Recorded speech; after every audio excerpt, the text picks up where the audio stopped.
मैं माननीय प्रफुल्ल पटेल जी से अनुरोध करता हूँ कि एक चेयर होगा इस गुरुदेव के प्रफुल्ल पटेल जी गुरुदेव का जोरदार तालियों से हम गुरुदेव का स्वागत करें। हम सभी के लिए गुरुदेव के लिए बहुत खुशी का विषय और आपका पूरा सहयोग, हमारी पूरी प्रेस का सहयोग गुरुदेव के कार्यक्रम के लिए मिल रहा है। मैं बहुत बहुत दिल से आपका शुक्रिया अदा करता हूँ और धन्यवाद करता हूँ। हमारे प्रफुल्ल पटेल जी और वर्षा पटेल जी के सौजन्य से ये 3 दिवसीय अब आप परम पूज्य गुरुदेव रितेश्वर जी महाराज से अब आप अपनी बातचीत शुरू कर सकते हैं। बोलिए गुरुदेव रितेश्वर जी महाराज की, रितेश्वर जी महाराज की। धन्यवाद।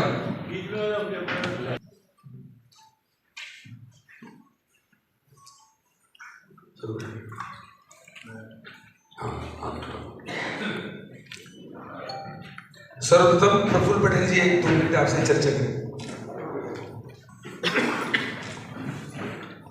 हमारे परम श्रद्धेय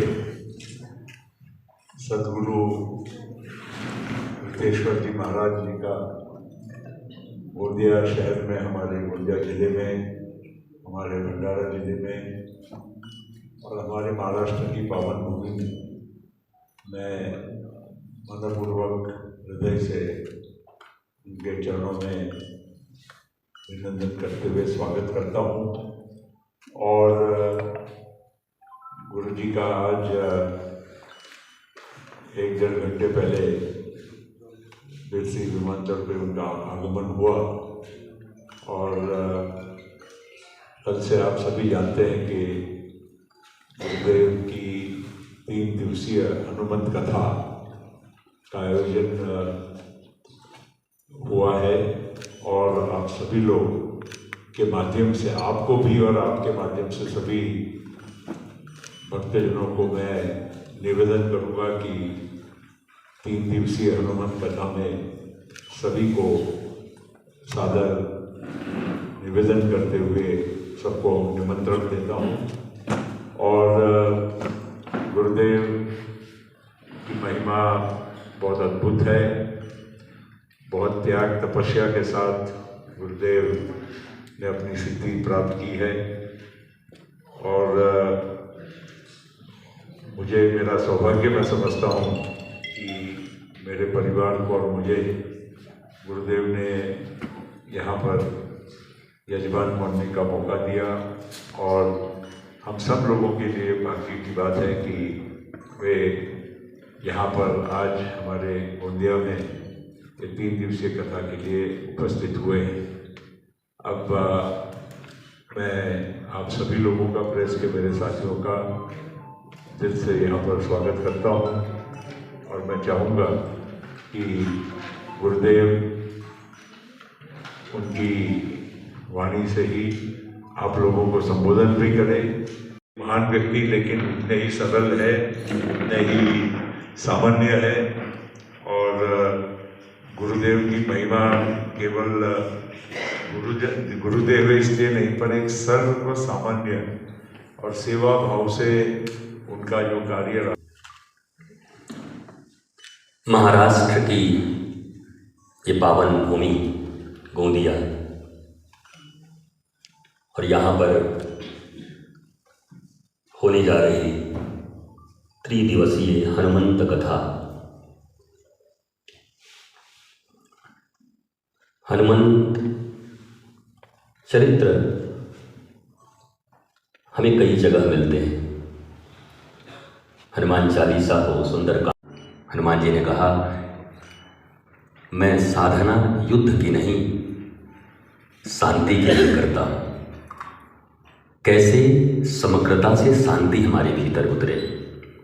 और आपने देखा होगा कि हनुमान जी के जीवन में लक्ष्मण जी को बाण लगता है तो राम जी भी रोने लगते हैं, पर हनुमान जी धारण करके के चरित्र से हमारे युवाओं को, हमारे भारतवासियों को, और मैं सच तो ये कहूँगा कि महाराष्ट्र से राष्ट्र के निर्माण हेतु, महाराष्ट्र की भूमि से हनुमान जी के द्वारा राष्ट्र का निर्माण कैसे हो, इस विषय पर हम चर्चा करेंगे। चूँकि ये परिसर कॉलेज का है और विद्यार्थी ज़्यादा हैं, तो विद्यार्थी तो प्रसन्न हो जाएंगे, क्योंकि मैं खुद ही एक साइंस का विद्यार्थी हूँ। Physics, chemistry, biology, mathematics, zoology, geology, ये सब मैं पढ़ा सकता हूँ बच्चों को बैठकर। प्रफुल्ल जी अगर अवसर दें तो इन्हीं के कॉलेज में पढ़ा। गुरु है इनकी, अगर मंच से हम लोग अगर प्रवचन सुने तो ऐसा लगता है किसी पार्टी विशेष का प्रवचन हम सुन रहे हैं, किसी पार्टी की प्रवक्ता का विषय प्रवचन हम सुन रहे हैं। एक ध्वज लेके जैसे वो चल रहे हैं मंच से। तो मेरा सवाल ये है कि क्या राजनीति को धर्म से अलग रखा जा सकता है? देखिए, राजनीति शब्द राज धर्म से ही आया है। अगर आप ओरिजिन समझना चाहें, धर्म का अर्थ होता है बीइंग एंड बिकमिंग। मैं बचूं, मैं बढ़ूं, मैं लोगों को बचाऊं और लोगों को पढ़ाऊं। दिस इज रियल धर्म। धर्म अलग है, रिलीजन अलग है, स्पिरिचुअलिटी अलग है। जैसे आपने सुना होगा कि आजकल कहते हैं फलाने बाबा। बाबा और धर्मगुरु शब्द बड़े प्रचलित हैं, पर आप जानकर आश्चर्यचकित होंगे कि हमारे धर्मशास्त्रों में कहीं बाबा शब्द का कोई प्रयोग नहीं और धर्मगुरु शब्द का भी प्रयोग नहीं। गुरु हैं, सदगुरु हैं, ऋषि हैं, महर्षि हैं, आचार्य हैं, ऋत्विक हैं, याज्ञनिक हैं, होता हैं, जिज्ञासु हैं, भक्त हैं। पर ये धर्मगुरु कब से आए? धर्म सेल्फ गुरु है।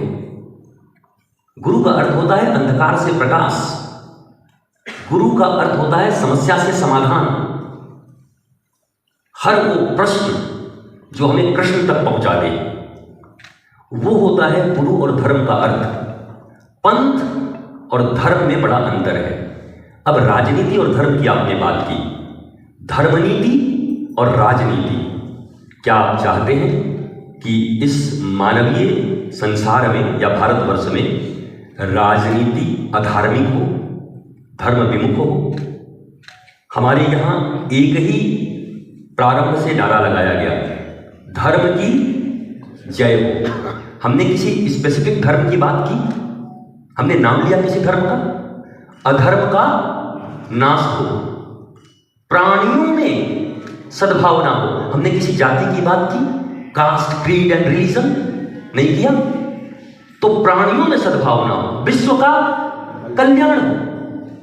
लगता है मुझे लगता है, देखिए मैं देखिए, एनर्जी, आइंस्टाइन को तो जानते हैं, एनर्जी नष्ट नहीं होती, एनर्जी का रूपांतरण होता है और एनर्जी एवरीवेयर है। हम में भी, इस तकिए में भी, आपके पेन में भी, हर जगह है। तो ये एनर्जी ही है, एक ऊर्जा है।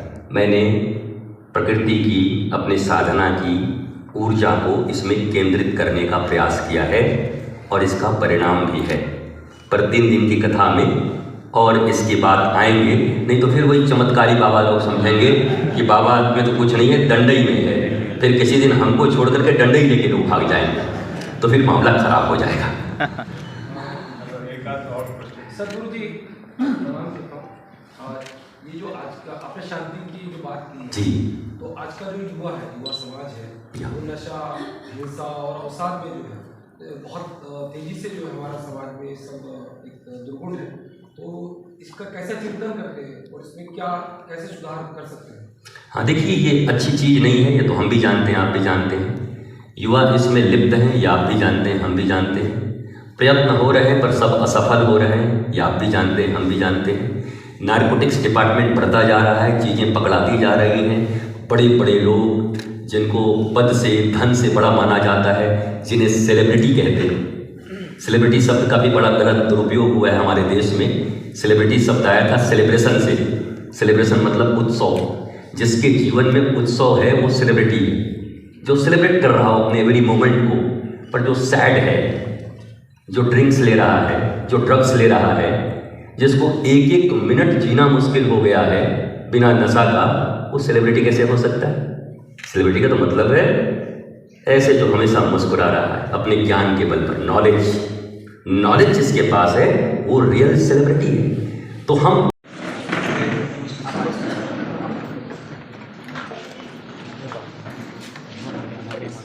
समान भूमि पर खड़े होना। दादा थोड़ा सा पीछे ना, थोड़ा मार्ग साइड, हाँ दूर से ले लो। सतगुरुदेव भगवान की जय। आप सब ऐसा करिएगा